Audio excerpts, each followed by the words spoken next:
Você conhece a Deus?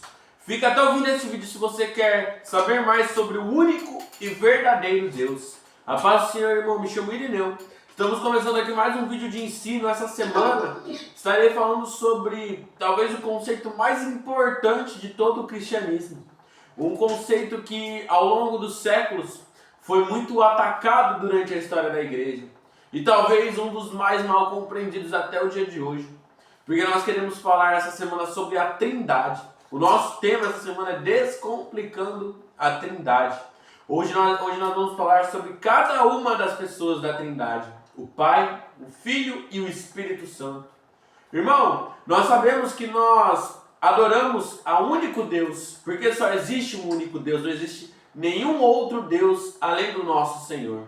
Ele é o único Criador de todas as coisas e todas as coisas subsistem por causa dele. Deus é um ser pessoal que busca se relacionar com a sua criação. É um Deus que quer relacionamento comigo, quer relacionamento com você, que quer ser próximo. Não é à toa que ele se revelou por meio das Escrituras para nós. Deus é santo, ele está separado, ele é totalmente separado de nós, no sentido de que nele não habita nada do que habita em nós sobre pecado, sobre sujeira, sobre nada disso, porque Deus é santo, Deus é bom, Deus é amor, misericordioso, mas ele também é justo, fogo consumidor. E ele há de vir a julgar o mundo com justiça. E a gente sabe que está muito próximo à volta do Senhor.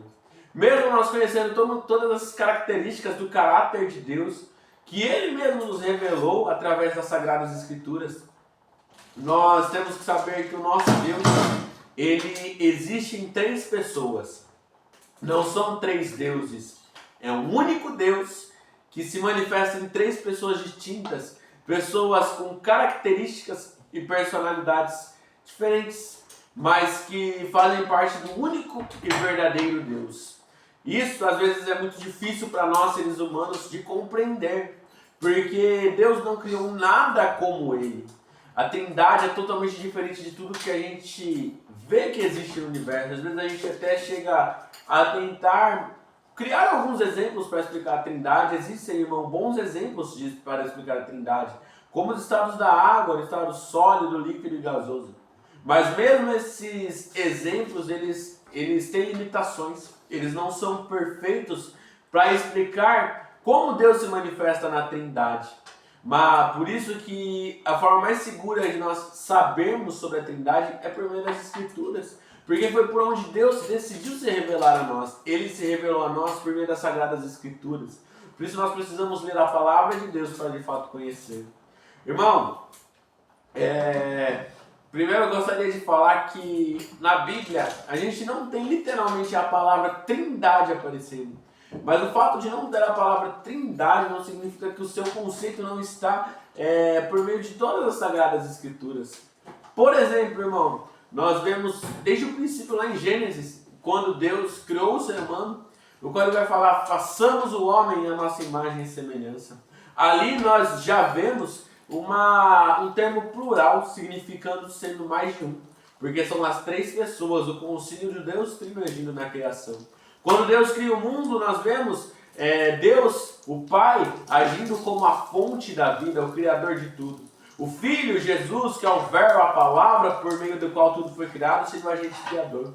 E o Espírito que pairava sobre as águas, também agindo na criação. No batismo de Jesus, nós vemos a perfeita interação dos três, no qual a gente vê Jesus sendo batizado, o Pai falando e o Espírito Santo descendo. A gente tem a bênção trinitária, no qual os apóstolos eles mandam abençoar em nome do Pai, do Filho e do Espírito Santo. O batismo também, Jesus mandou batizar em nome do Pai, do Filho e do Espírito Santo. Note que a palavra Trindade não aparece, mas o conceito da Trindade está por todas as Sagradas Escrituras.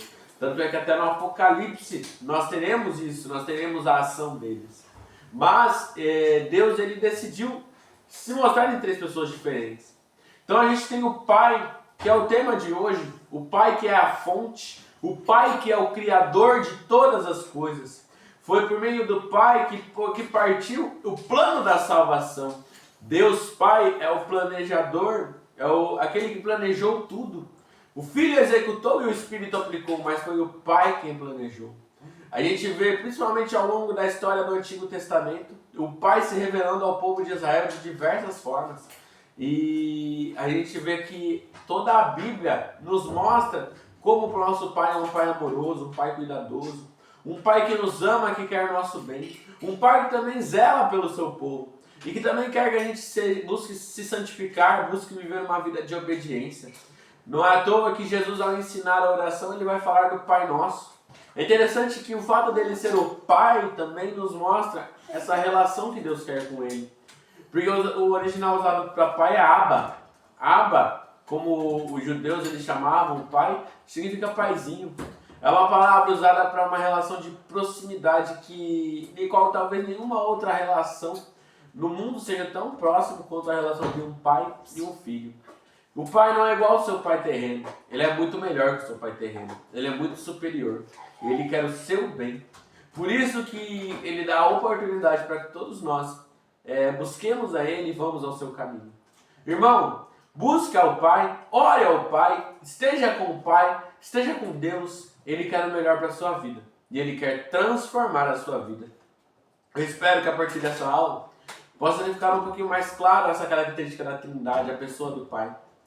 Na quarta-feira vamos continuar falando do nosso Senhor e Salvador Jesus Cristo, o Filho. Se essa palavra te abençoou, comenta também, compartilha com quem precisa ouvir essa mensagem. Que o Senhor Jesus abençoe muito a sua vida. Amém.